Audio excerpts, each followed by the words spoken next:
Muitas empresas gigantes que são muito populares hoje cooperaram com os nazistas antes da guerra e durante os anos da guerra e mudaram a tecnologia. Algumas das empresas em questão eram realmente fãs do nazismo, no sentido ideológico, enquanto outras eram instituições olhando apenas para o dinheiro a ser ganho. A Segunda Guerra Mundial foi a guerra mais sangrenta que o mundo já viu. Embora essa guerra tenha sido geralmente dividida entre vencedores e perdedores, ela criou uma importante crise econômica para o mundo inteiro. É claro que toda crise econômica tem alguns vencedores. Entre esses vencedores estão empresas que cooperaram com a Alemanha nazista durante a guerra e tiveram lucros enormes até hoje. Essas marcas que fizeram Hitler ter sucesso, ainda que a princípio, e deram contribuições significativas para atingir seu objetivo. Forneceram uma extraordinária infraestrutura tecnológica ao governo nazista e ao Estado alemão da época. Hoje veremos 10 empresas que contribuíram com o massacre nazista. Hugo Boss. Ferdinand Hugo Boss tornou-se membro do Partido Nazista 7 anos depois de fundar a marca Hugo Boss, em 1924.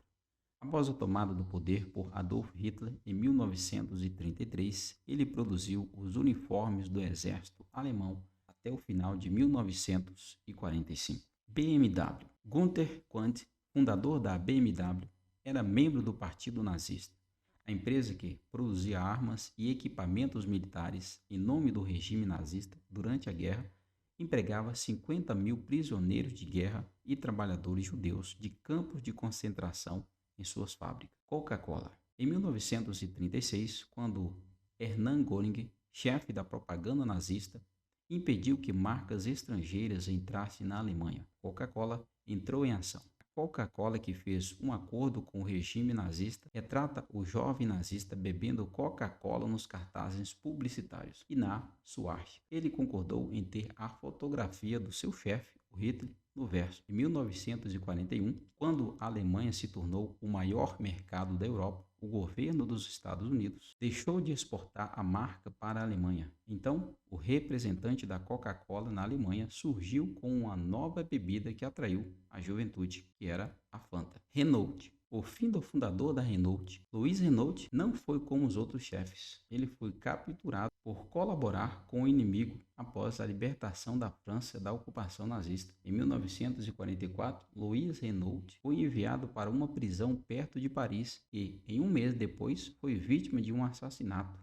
dentro da prisão, provavelmente por detentos de lá de dentro, embora os herdeiros da Renault não reconheçam o passado colaborativo do seu avô. Os arquivos mostram claramente que a Renault produzia caminhões para os nazistas. Ford. Henry Ford, o fundador da marca Ford, foi um dos principais doadores do nazista. Ford, que doou o dinheiro ganho pela marca na Alemanha ao regime nazista para ajudar Hitler, não hesitou em doar 50 mil dólares pelo aniversário do seu chefe, Hitler. Henry Ford também foi a primeira pessoa a receber a Ordem do Estado alemão, embora não fosse alemão. IKEA era membro do movimento fascista da juventude na Suécia e era admirador de Pel Engel, o representante sueco do regime nazista. A IKEA declarou recentemente: nosso fundador pediu desculpas muitas vezes pelo que aconteceu há 70 anos atrás. O que aconteceu no passado não tem nada a ver com as atividades da IKEA,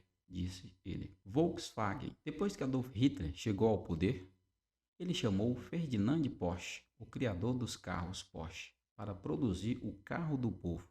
Ouvindo Hitler, que lhe pediu para fabricar um carro com linhas fluidas como um inseto, a Porsche produziu o carro, a Volkswagen, carro do povo, que se traduz como Volvos em nossa língua. Bayer, uma das maiores fabricantes farmacêuticas da atualidade, era uma subfilial da IG Farben, produtora do gás Zyklon B, usado nas câmaras de gás dos nazistas. Além da produção de gás, a IG Farben também ajudou nos experimentos do médico nazista Joseph Mengele, conhecido como o Anjo da Morte. Foi comprada pela Bayer após a guerra. Siemens. A gigante alemã de tecnologia Siemens havia fabricado fornos durante a Segunda Guerra Mundial, que permitiram que prisioneiros judeus em campos de concentração fossem comumente queimados. Apesar da proibição de importação dos Estados Unidos, como os inimigos, a Kodak não deixou a Alemanha durante os anos de guerra e continuou a negociar com eles.